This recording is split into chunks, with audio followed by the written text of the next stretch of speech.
The U.S. has been caught red-handed in a major act of terrorism targeting both its nuclear adversary as well as its nuclear allies. German and American tanks with fresh Hindu symbols for well-being are on their way to Ukraine. Japan is rearming. The Pax Americana is ending. The dollar is ending. So the time has come for us to discuss cartoons. It's important. There's this whole Rick and Morty show. It has its moments. There are frequent moments that fall flat, and a few bad episodes and decisions, but I can still say that, yes, it is the best thing since The Simpsons. But what happens when its co-creator and lead actor is accused of minor crimes? Let me say a few words in defense of Justin Roiland. The primary charge against him is that of domestic violence. Now really, what is that? And I suppose they give a Nobel Prize for domestic physics. What you're telling me is two mammals were in prolonged proximity and some low-level violence erupted with no lasting physical harm done. Now, let's get to the real questions. Did Justin Roiland blow up the Nord Stream 2 pipeline? Did he force anyone to carry a pregnancy to term? Did he kick anyone out of their home? Did he bring the full power of the police state down on someone harmless to destroy the rest of that person's life? Well, dear listener, what if what you call whataboutism, I call having a consistent metric with which we can navigate the world and evaluate our interactions therewith? Ever feel like our priorities are not always logical? Like maybe every piece of lead infrastructure should have been removed long before anyone breathed a concern about gas stoves? Or maybe you think the obesity pandemic dwarfs the combined devastation of all communicable diseases in recent centuries. Ever try to compare the sentences of any of the poor unfortunate people slaving away in our prisons? Then you find out the long list of things that can get you less of a sentence than, say, destroying a town in Ohio. Don't pull on any of those threads. They all lead to the same place. At the end, the only thing you will find is me waiting for you. It is not a happy place, once you know everything is wrong. It does, however, have one great benefit. When a human commits a low-level infraction against another, I can file that away as insignificant relative to the background noise levels. So what's going on in someone's brain when they say something like this? Bad thing is bad. It's easy not to do bad thing. You should be shamed. I'll take this chance to remind the world that you savanna apes are a great distance from your ancestral homes. 7 million years ago, you left the jungle for the savanna. 100,000 years ago, you moved to the forest. 10,000 years ago, you moved to the farm. On the order of only a century ago, you finally moved en masse to cities. You're not adapted for shit. You have no vitamin D. You have no unprocessed food. You have no stable families. You're all wage slaves. No one is happy. In short, tensions are high. You will step on each other's toes from time to time. All you can do to make the world a better place is not yell, "Hey, that guy just stepped on someone's toes, let's break his legs."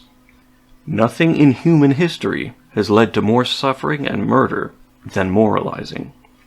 Let me lead by example. My own reaction to a celebrity domestic violence scandal is no different from my reaction to a man who has convinced himself he's acid-proof. That guy probably had other stuff going on. Now, insufferability, granted. It would be hard to watch any clip of Justin and not come to a similar conclusion, especially when he's been drinking. I'm not saying he's not annoying, but I am comfortable saying his childishness is far less draining than the average person's righteousness. This human trash part bothers me. I'm detecting sincere dehumanization. How exhausting must be the lives of the masses. Only one at a time they learn that people have human flaws. Let me save you some time. It's everyone. It's literally everyone, including you. Shining a spotlight on someone's private life can never be fair. Our memories are too short, our hypocrisy too great. This is why representative democracy doesn't work, by the way. All humans have dirt on them. Choosing our representatives based on whose private life has slightly less dirt is as shitty a system as anyone could design. It's a recipe for engineering phonies and psychopaths. Psychopaths do keep relatively clean. You are more likely to find them behind rather than in front of a pointed finger. There it is, something was a little off. Lynchings almost always require a sexual accusation. Although still gendered, domestic violence alone isn't enough to light people's torches. It seems our hero Justin had also had some interactions with the underaged. He's not even accused of actually doing anything, just talking, maybe flirting. We have multiple accusers here, who would each confirm that what we're dealing with here may be a normal heterosexual man, the most dangerous beast known to the Holocene. There's a clip of the show featuring a character known as Jerry. Jerry is the Omega, if you will, the frequent recipient of abuse from the other characters, mostly for dumbness and spinelessness. In the following clip, we see Jerry meeting the parents of the bride at a wedding where an age gap exists. When he was 30, she was an actual child. When he was her age, she wasn't born. When he was, like 18, she was literally in there, in your womb. Imagine being pregnant with your daughter and a bird teenager comes into your home and says, "I'll take that, I'll have sex with that." Give us 1 second. How ironic, say the fans. Jerry had to be the one to say something. Oh, my dear Rick and Morty community, there is irony abound. You know you're all Jerrys. I know you know this. You're proud of it. This does not make you grounded. This does not make you based. This does not make you, as you would like to believe, able to see the obvious whilst we scientific types just don't get it. It means you lack context and critical free thinking. Questions you never ask yourself include, why is sex inherently harmful or bad? Why are teenagers both horny and forbidden? Why is my reaction this visceral, yet not universal? What would I be thinking had I been raised in a culture without this taboo? What is a moral panic? What patterns can we observe in human history with regard to moral panics and sexual taboos? What can we infer from those patterns? Jerrys don't go down this road. Precious few savanna apes are equipped for this kind of analysis, for the prioritization of freethink over groupthink.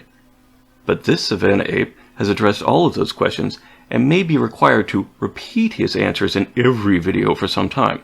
This is tiring, so instead I've invited a special guest to share his analysis.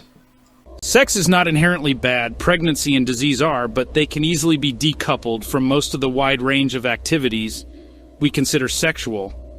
Moral panics arise when one arbitrary sexual taboo replaces another as the most popular. It is our quasi-monogamous yet adulterous mating pattern that is responsible for humans' built-in obsession with the sex lives of others. All sexual taboos that are not universal, that is neither zoo and necrophilia, are Darwinian misfires. Genetics is a poor means of communicating complicated ideas. It leaves us programmed with only the most vague generalized commandments, such as be suspicious of any sexual behavior you consider unusual, and be prepared to punish those responsible. Once we see all of this, we can obviously do better. You'll note another little pattern. When the group thinkers discuss intergenerational relationships, words like love are rare. Only violent, abusive, or dirty imagery is used. Fuck, diddle, etc. Sex with that is generous by their standards. The sad mob can't even enjoy fun scenes like this anymore, where we see a Morty, free of insecurities, make a connection to a woman a few years older. They'll go on to tell you all such jokes hit differently now, or that the whole show always had pedo overtones. Ever hear someone claim hate is something that has to be learned? Whether or not I can agree with that blanket statement, posts like this give us two great examples in one. Re-examining the show with pedo hunter goggles on is this exactly. It's you learning to hate. Oh, what's that you say, establishment? You want me to see the world through this great new lens you've got? Thank you for the enlightenment. Now I can hate what you tell me to hate. The other learned hate example here is our culture's contrived response to the younger boy, older woman trope. You're teaching yourself to hate other human beings in a transparent attempt to hide your misandry behind your struggle for logical consistency. Logical consistency is a must, for sure, but you're going the wrong way.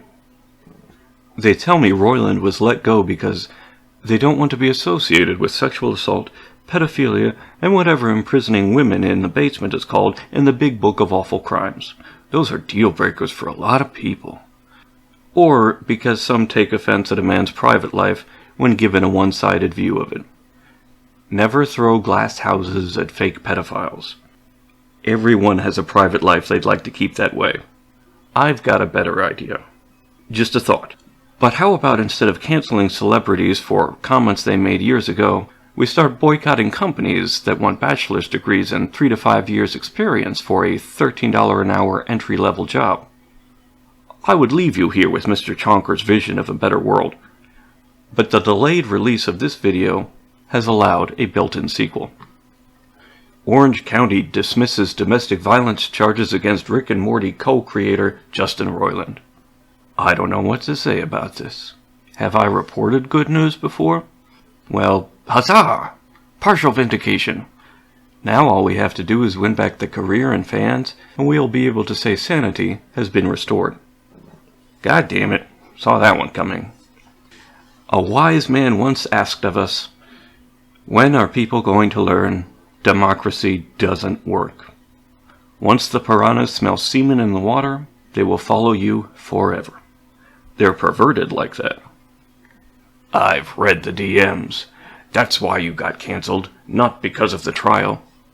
Yeah, and even if the DMs are fake, there's still the podcast recording him advocating for fucking 14-year-old girls if they look developed.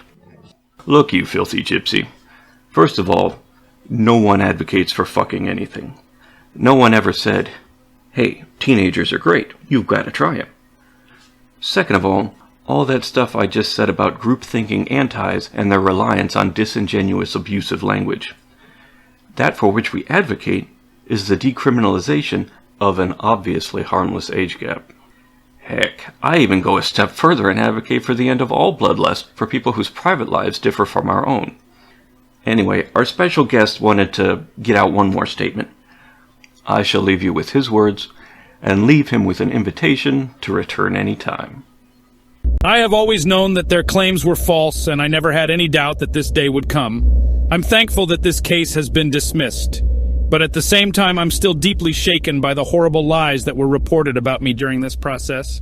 Most of all, I'm disappointed that so many people were so quick to judge without knowing the facts, based solely on the word of an embittered ex trying to bypass due process and have me canceled. That it may have succeeded even partially is shameful. However, now that the legal case has ended, I'm determined to move forward and focus both on my creative projects and restoring my good name.